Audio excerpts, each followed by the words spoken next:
Hello viewers, आपका स्वागत करते हैं अपने चैनल आओ बातें करें में। और आज हम एक बात कर रहे हैं एक नए टॉपिक पे, और जिसका एक लड़की के बारे में जिसका नाम है प्रभलिन कौर। तो उसके बारे में क्या बात करते हैं, चलो बताती हूँ आपको। हुआ यूँ था, कुछ दिन पहले जो है ना, मैं इस लड़की प्रभलिन कौर को नहीं जानती थी। तो इसकी एक वीडियो मेरे सामने आ गई थी। तो वो वीडियो में ना वो कीर्तन कर रही थी, और बीच में ही वो बोलती है कि पजामा फट गया। हमारे जो साथ है वो 3 जने मिलके करते हैं, एक उस साथ में उसका भाई होता है, एक वो खुद होती है, और एक और होता है। 3 जने मिलके ही कीर्तन करते हैं। और कीर्तन करते करते बीच में मतलब उसने पजामा फट गया वाला टॉपिक शुरू किया। तो वो समय मैंने पहली बार उसकी वीडियो देखी थी। तो वो मेरे को भी थोड़ा अजीब सा ही लगा था वो देख कर कि भाई कीर्तन के बीच में इस तरह तो नहीं बोलना चाहिए भाई। अगर किसी सच्ची में किसी का पजामा फट भी गया तो इस तरह से आप अनाउंसमेंट कर रहे हो और सब फिर लोग उसी का देखने लग जाएंगे, अच्छा नहीं लगता ना फिर। तो मुझे पहले फिर मैंने बात आई गई कर दी। तो उसके बाद क्या हुआ कि थोड़े दिन 2-3 दिन बाद फिर उसकी और वीडियो आई सामने, तो मैंने देख ली। तो वो उसकी वीडियो आई थी गुरुद्वारा बंगला साहब के ऊपर, कि उसकी वो गई थी बाहर कीर्तन करने। वो लड़की ना पिछले 18 सालों से कीर्तन कर रही है, प्रभलिन कौर। तो उसकी वीडियो देखकर ही मुझे थोड़ा पता लगा उसके बारे में। और वो दिल्ली की है, और उसके जो है जत्थे का नाम है बाला प्रीतम जत्था, ठीक है। तो आजकल वो लड़की बहुत ज़्यादा ट्रोल हो रही है। तो मैंने कहा चलो उस बारे में मैं अपने विचार भी बता ही देती हूँ कि इस बारे में मैं क्या सोचती हूँ।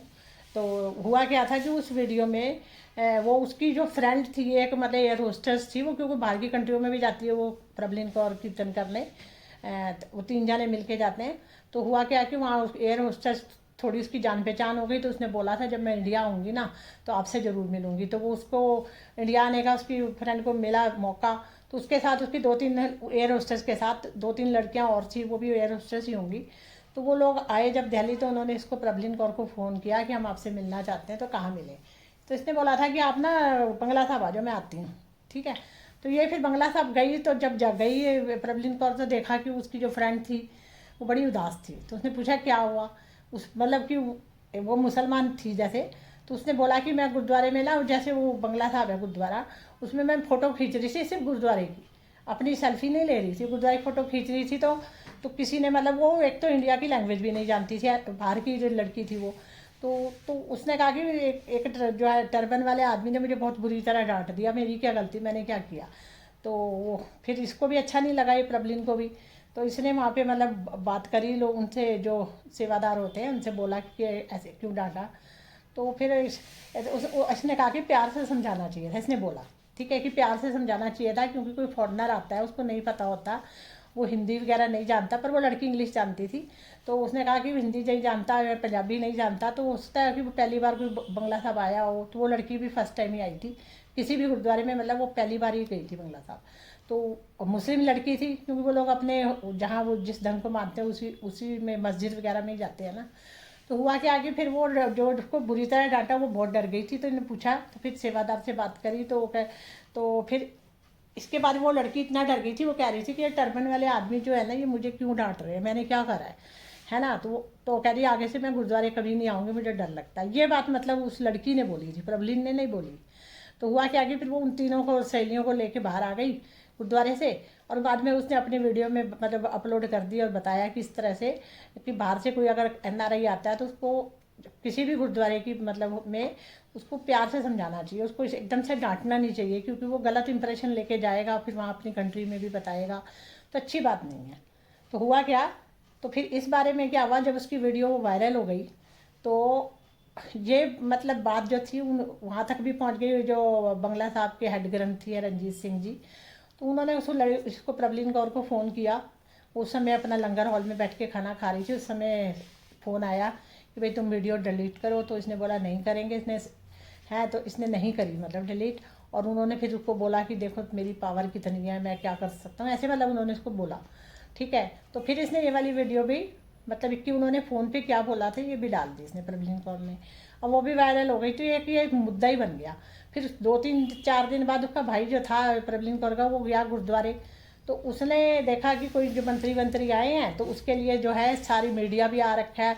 और सारा गुरुद्वारे के अंदर जहाँ पे प्रकाश होता है ना गुरुद्वारे का, वहाँ पे भी सारा मीडिया फ़ोटो खींच रहा है। और रंजीत सिंह भी उसके साथ लगे हैं, मतलब उस फ़ोटो खिंचवाने में। तो उसके भाई ने क्या करा, वीडियो बना ली, फिर वो भी डाल दी उसने। तो फिर ये फिर मुद्दा बढ़ता ही गया। अब देखो पहले वाले मुद्दे में मेरे को लग रहा था वो सही बोल रही थी, क्योंकि अगर वो गुरुद्वारे में फ़ोटो खींचना अलाउड नहीं है तो वो सबके लिए होना चाहिए, ठीक है। और हाँ ये बात भी सही है कि उनको जो बाहर क्या जो इंडिया के भी लोग कोई भी आता है तो उसको प्यार से समझाना चाहिए कि आप फ़ोटो मत खींचो, डांटना नहीं चाहिए। तो पहले इस मुद्दे में भी मैं सही था, मैं उसके साथ थी कि चलो ठीक है। उसके बाद जो गुरुद्वारे में कि वो मंत्री आए तो उनकी फ़ोटो खींची जा रही है, मीडिया है, उस बात पे मैं उसके साथ सहमत थी कि ऐसा नहीं होना चाहिए। वो कह रही थी कि ऐसा नहीं होना चाहिए, सबके लिए रूल्स रेगुलेशन एक जैसे होने चाहिए, मैं इस बात पे भी सहमत थी, ठीक है। तो फिर बाद में क्या हुआ कि उस लड़की को अब ट्रोल करा, बहुत ज़्यादा उसको ट्रोल करा जा रहा है। वो व्लॉगिंग भी करती है कि वो बाहर जाते हैं वीडियो बनाते हैं, मतलब उसका भाई बनाता है वीडियो। तो क्या होता है वीडियो बनाते बनाते मुंह से कई बार क्या होता है कुछ गलत शब्द निकल जाते हैं वीडियो बनाते। अब क्या करा है कि उनकी पुरानी वीडियो से उठा के 10-10 सेकंड की उठा के उसके ऊपर मतलब वीडियो आ रही हैं।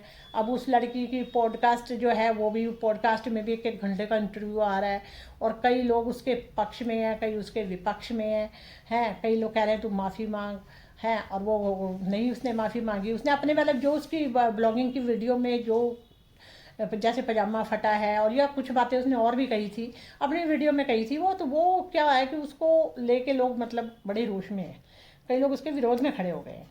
तो बात भी सही है। देखो मेरे को ये लगता है कि देखो अगर कोई इंसान कीर्तन करता है, ठीक है, तो उसने वो अमृत छका होता है और कीर्तन करता है, उसका जत्था होता है, तो उसको मतलब लोग बहुत प्योर सोल मानते हैं, उसको एक अच्छे इंसान के रूप में देखना चाहते हैं। तो अगर उसके मुंह से अगर व्लॉगिंग भी वो करता है तो उसके मुंह से हंसी मजाक में भी कोई गलत बात निकल जाती है तो लोग उसको पकड़ के भी बाद में मौका मिलते ही ट्रोल करना शुरू कर देते हैं। तो मुझे तो ये लगता है कि देखो कुछ बातें उसकी सही हैं और कुछ नहीं है। अब जो सही नहीं है वो बताती हूँ कि व्लॉगिंग के बीच में ही वो पजामा फटे वाली बात मतलब कीर्तन के बीच में करना वो भी सही नहीं है। दूसरा उसके और भी कई वीडियो आ रही हैं जिसमें वो उसने बोला पर लोग उसका गलत मीनिंग निकाले, व्लॉगिंग में जो बोला उसने उसका लोग गलत मीनिंग निकाल रहे हैं। अब वो उसकी सारी क्लैरिफिकेशन दे रही है पर माफ़ी मांग नहीं रही है। अब वो कह रही है कि मैं अपना वो छोड़ दूँगी, कीर्तन ही छोड़ दूँगी, तो तब लोगों को मतलब अच्छा लगेगा। पर मुझे लगता है कि उसे कीर्तन तो नहीं छोड़ना चाहिए, या फिर उसको दो में से दो काम एक साथ करने में बहुत परेशानी होती है। तो दो काम जो उसने एक साथ करे ना कि ब्लॉगिंग भी करना है कीर्तन भी करना है, तो उस पर क्लैश हो गया अब, ठीक है। तो दोनों में से एक काम चूज़ कर लेना चाहिए।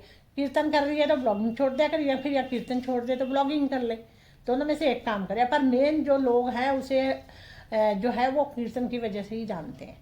तो इसलिए जो है ना उसे कीर्तन, मेरा तो ये विचार है पर्सनल कि उसे कीर्तन ना छोड़ के व्लॉगिंग छोड़नी चाहिए। क्योंकि जाने अनजाने गलत वर्ड निकल जाता है मुँह से, हंसी मजाक में निकल जाता है, लोग उसको पकड़ के फिर वीडियो वायरल कर देते हैं, ट्रोल कर देते हैं। तो बेचारी बहुत ज़्यादा ट्रोल हो रही है तो बड़ी प्यारी सी बच्ची है, छोटी उम्र की है, 18 साल से कीर्तन कर रही है। पर ऐसे लोगों को भी नहीं करना चाहिए ना कि कोई मुद्दा मिल गया तो उसके ऊपर उसकी पुरानी वीडियो से निकाल निकाल के वो ट्रोल करते रहो, ये तो गलत बात है ना, इस तरह नहीं करना चाहिए। अब अगर इंसान से गलती हो भी जाती है तो करके, इंसान ही तो है, गलती कर लेता है इंसान, माफ़ी मांग लेनी चाहिए तो उसे कि जो उसने वीडियो में अपनी ब्लॉगिंग में शब्द बोले उसके लिए। तो बाकी बस मेरा तो यही पर्सनल विचार है कि दो में से एक ही काम करो। तो चलो आपका क्या विचार है आप भी बताइएगा। तो नेक्स्ट वीडियो में मिलते हैं, तब तक के लिए टाटा बाय बाय।